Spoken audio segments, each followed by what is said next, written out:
السلام علیکم عزیز طلباء و طالبہ، سر عبدالستار خان اس یوٹیوب چینل میں آپ تمام کا استقبال ہے۔ 11th پولیٹیکل سائنس 11ویں سیاسیات، سبق نمبر 2 آزادی اور حق، سوالات کے جوابات اور سرگرمیاں دیکھیں گے۔ پہلا سوال ہے، خاصون میں دیے گئے الفاظ میں سے صحیح لفظ چن کر جملے مکمل کیجیے۔ ہر ایک کے لیے ایک نمبر ہے۔ پہلا ہے، آن لبرٹی نامی کتاب ڈیش نے لکھی، اس کا صحیح جواب ہے جے ایس بل۔ دوسرا ہے، سوراج کا تصور ڈیش نے پیش کیا، اس کا صحیح جواب ہے مہاتما گاندھی۔ تیسرا ہے، لامحدود آزادی کا تصور ڈیش کو قبول نہیں، اس کا صحیح جواب ہے جان لاک۔ سوال نمبر 2، غلط جوڑی صحیح کر کے لکھیے، 1 مارکس۔ الف، پہلا ہے، اخلاقیات کی بنا پر پیش کیا گیا آزادی کا تصور۔ دوسرا، آزادی کا اجتماعی نظریے کے مطابق خیال۔ تیسرا، ریاست کو انسانی زندگی میں دخل اندازی کرنے کی اجازت دینے والا خیال۔ چوتھا، کم سے کم حکومت پر منحصر خیال۔ غلط جوڑی ہے، اس کا جواب ہے آزادی کا اجتماعی نظریے کے مطابق خیال، اس کا صحیح جواب ہے جارجس روسو۔ دوسرا ہے، زندہ رہنے کا حق، ریاست کی جانب سے عطا کیا گیا حق، جائیداد کا حق، ووٹ دینے کا حق۔ اس میں غلط جوڑی ہے، تیسری جائیداد کا حق، صحیح جوڑی ہے جائیداد کا حق شہری حق۔ جیم کا ہے، پہلا ہے، بندھوا مکتی مورچہ ورسس ہندوستانی حکومت۔ دوسرا، پنا سوامی ورسس ہندوستانی حکومت۔ تیسرا، کھڑک سنگھ ورسس اتر پردیش حکومت۔ چوتھا، رام شرن ورسس ہندوستانی حکومت۔ اس کا جواب ہے رام شرن ورسس ہندوستانی حکومت، آزادی کے وسیع معنی۔ سوال نمبر 3 ہے، دیے گئے بیانات سے متعلق تصورات تحریر کیجیے، 1 مارکس۔ پہلا ہے، 86ویں آئینی ترمیم کے ذریعے ہندوستانی آئین میں شامل بنیادی حق۔ دوسرا، انسانی اور سماج کے ضمیر پر منحصر حق۔ تیسرا، دوبارہ پیدائش پنرجنم کے چکر سے آزادی۔ چوتھا، پینتھیزم کے مطابق خوشی حاصل کرنے اور غموں کا خاتمہ کرنے کے لیے ضروری اصول۔ پانچواں، اپنی ہماگیر ترقی کے لیے انسان کو ضروری آزادی۔ پہلا سوال نمبر 4 ہے، صحیح متبادل کا انتخاب کیجیے، 1 مارکس۔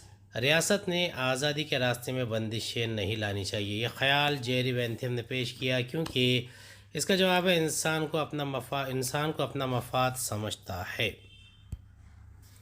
سوال نمبر 5 ہے، غلط لفظ شناخت کیجیے، 1 marks. Thomas Hobbes, John Locke, Rousseau, Jerry Bentham ریاست کی تخلیق سے متعلق قانون پیش کیا، جیری بینتھم۔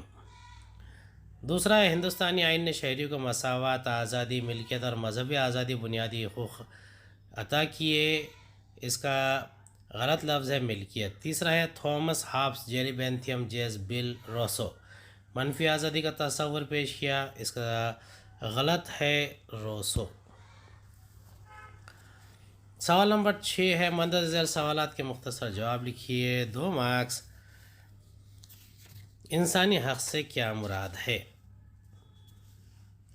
اس کا جواب ہے، پہلا نقطہ ہے، وہ حقوق جو انسان کو قدرتی سے حاصل ہوتے ہیں انہیں انسانی حقوق کہا جاتا ہے۔ تیسرا ہے، یہ حقوق سماج یا ریاست عطا نہیں کرتے اور کوئی بھی شخص اس سے محروم نہیں کیا جا سکتا۔ تیسرا ہے، ان حقوق کو آئین میں جگہ حاصل ہونے کے بعد انہیں قانونی بنیادی حقوق کا درجہ حاصل ہو جاتا ہے۔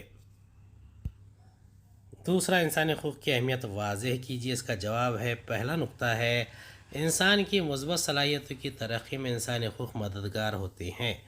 دوسرا، ان حقوق کی وجہ سے انسان کو عزت سے جینا آسان ہو جاتا ہے۔ تیسرا، ان حقوق کی وجہ سے انسان کی جسمانی و ذہنی اذیت، اس پر ہونے والا ظلم، ناانصافی اور غلط برتاؤ ختم ہو جاتا ہے۔ سوال نمبر 3 کے جوابات تھے، پہلے کا ہے 86ویں آئینی ترمیم، تعلیم کا حق، دوسرا اخلاقی حق، تیسرا نجات، چوتھا آزادی، پانچواں شخصی آزادی۔ سوال نمبر 7 ہے، باہمی تعلق بیان کیجیے، 4 مارکس۔ پہلا ہے، مثبت آزادی اور منفی آزادی۔ اس کا جواب ہے، پہلا ہے، اسایا برلین نے ٹو کانسیپٹس آف لبرٹی نامی مضمون میں مثبت آزادی اور منفی آزادی کے 2 تصورات بیان کیے۔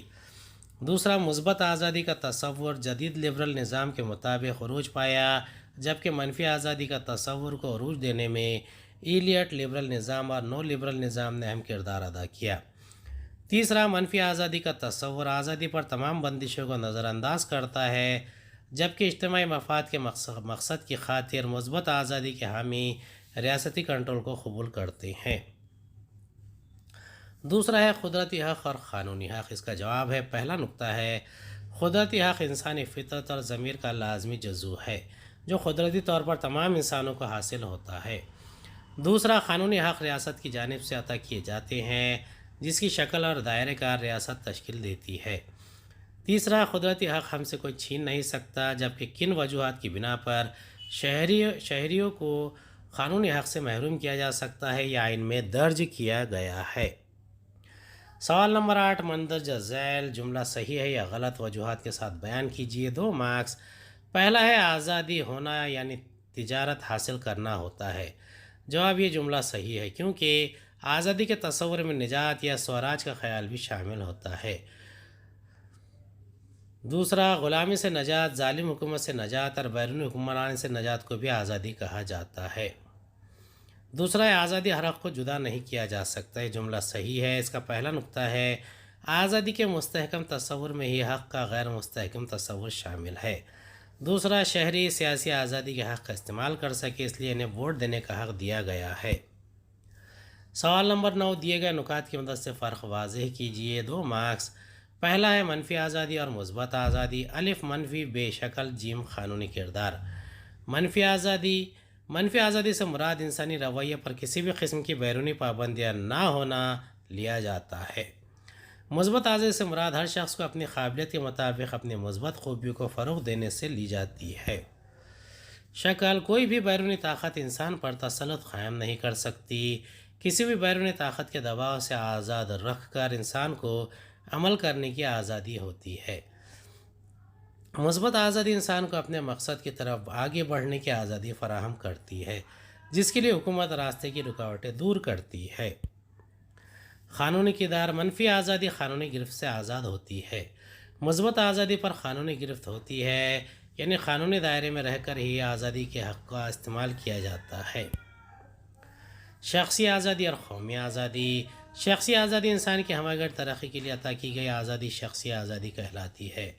قومی آزادی، بیرونی تسلط سے ملک کا آزاد ہونا قومی آزادی کہلاتا ہے۔ موضوع، ہمہ ترقی کے لیے راستے میں آنے والے رکاوٹوں کو دور کرنا، قومی آزادی کے لیے بیرونی حکومت کے خلاف جدوجہد کرنا۔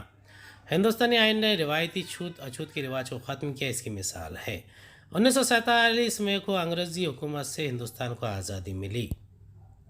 سوال نمبر 10، مندرجہ ذیل سوالوں کے جوابات تحریر کیجیے۔ 5 مارکس۔ پہلا ہے آزادی سے متعلق گاندھی جی کے خیالات بیان کیجیے۔ اس کا جواب ہے، پہلا نقطہ ہے مہاتما گاندھی نے آزادی سے متعلق اپنے خیالات کا اظہار ہند سوراج نامی کتاب میں پیش کیا ہے۔ دوسرا، مہاتما گاندھی نے آزادی کے لیے سوراج کے تصور کا استعمال کیا۔ تیسرا، سوراج ہندی لفظ ہے جو سو اور راج سے مل کر بنا ہے جس کا مطلب خود کی حکومت ہوتا ہے۔ چوتھا نقطہ ہے مہاتما گاندھی نے آزادی کا وسیع تصور پیش کیا، صرف انگریزی حکومت سے نجات کا پہلو ہی اس میں شامل نہیں تھا بلکہ مغربی تہذیب سے نجات پر بھی زور دیا گیا تھا۔ پانچواں، انسانی قدروں کو پامال کرنے والوں سے عزت نفس حاصل کرنا بھی سوراج ہے۔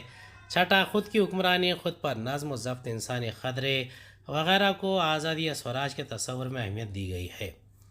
دوسرا ہے انسانی حقوق سے متعلق بحث کیجیے۔ اس کا جواب ہے، پہلا نقطہ ہے انسان ہونے کی بنا پر انسان کو حاصل حق انسانی حقوق کہلاتے ہیں۔ یہ حقوق انسان کو پیدائش سے ہی حاصل ہو جاتے ہیں جنہیں ہم سے کوئی چھین نہیں سکتا۔ دوسرا نقطہ ہے یہ حقوق قدرتی حقوق ہوتے ہیں، انہیں سماج یا حکومت ہمیں عطا نہیں کرتی، انہیں ہم سے کوئی چھین نہیں سکتا۔ تیسرا، انسانی حقوق عالمی ہوتے ہیں جو بلا امتیاز ہر شخص کو حاصل ہوتے ہیں۔ چوتھا، انسان کی خوبیوں، قابلیت اور ذہنیت کو ترقی دینے کے لیے یہ ضروری ہوتے ہیں۔ انسانی عظمت اور انسانی قدروں کو فروغ دینے کے لیے ضروری خیال کیے جاتے ہیں۔ پانچواں، زندہ رہنے، روزی حاصل کرنے، اظہار خیال اور تنظیم کے قیام کی آزادی وغیرہ کو انسانی حقوق میں شامل کیا گیا ہے۔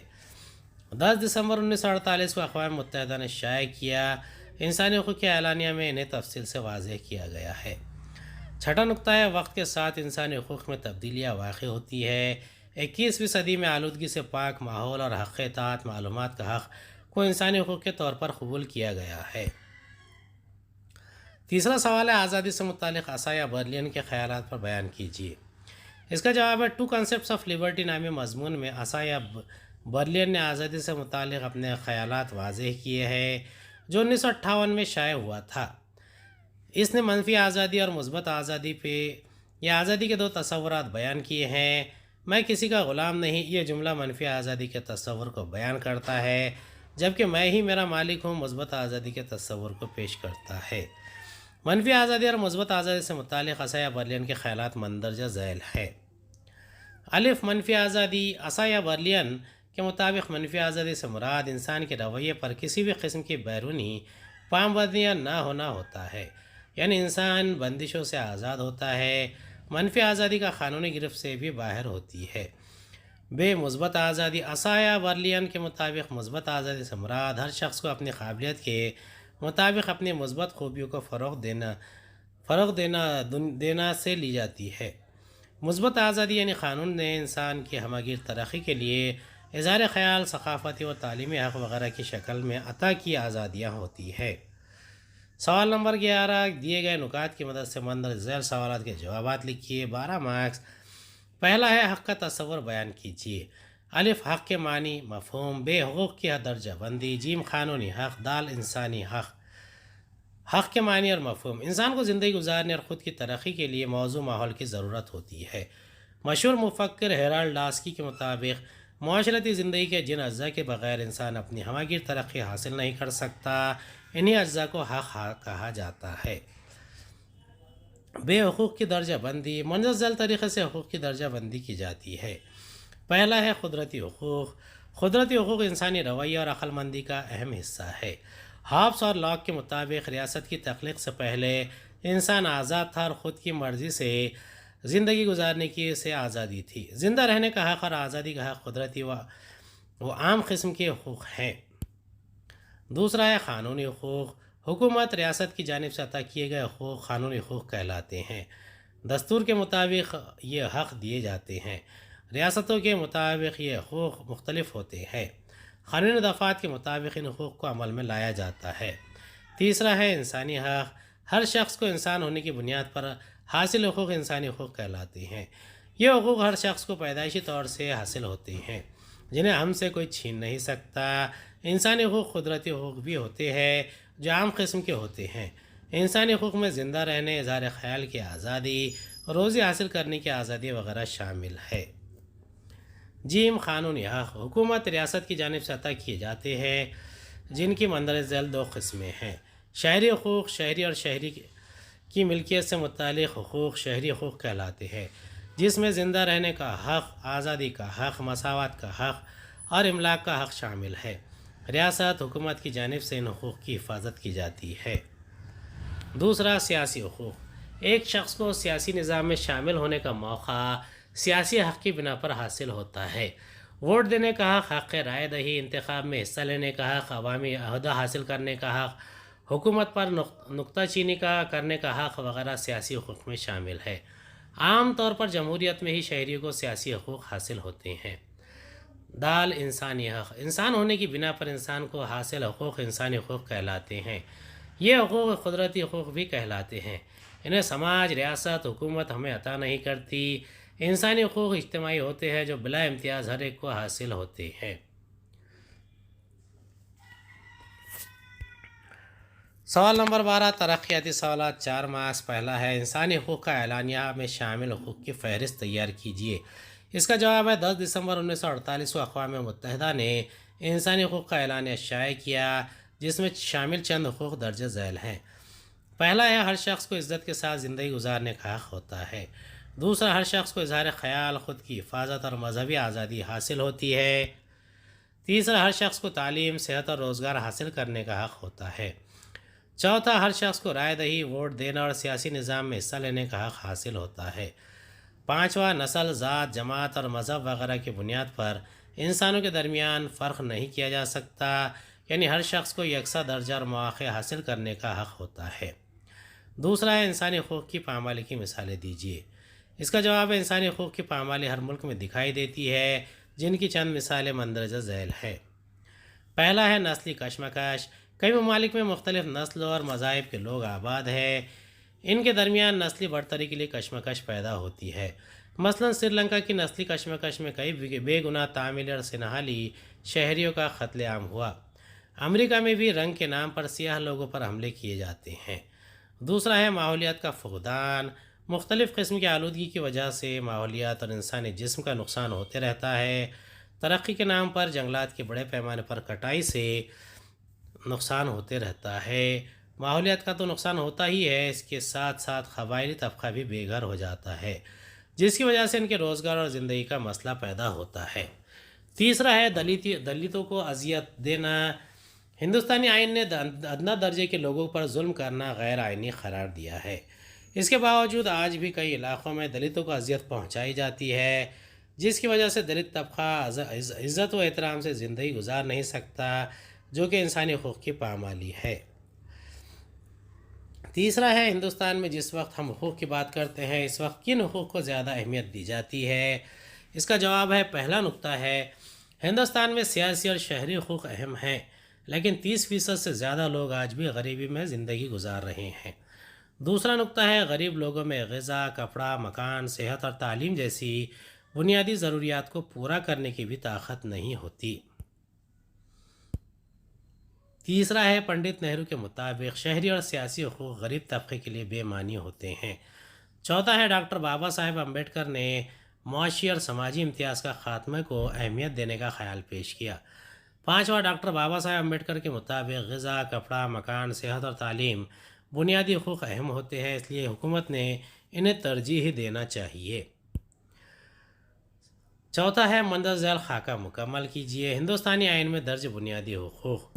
اس کا جواب ہے استحصال کے مخالف حق آزادی، تہذیبی و تعلیمی حق، آئینی تدارک کا حق، مذہبی آزادی کا حق مساوات۔ امید ہے آپ کو ہمارا ویڈیو پسند آیا ہوگا۔ اگلے ویڈیو میں دوبارہ ملاقات ہوگی۔ خدا حافظ۔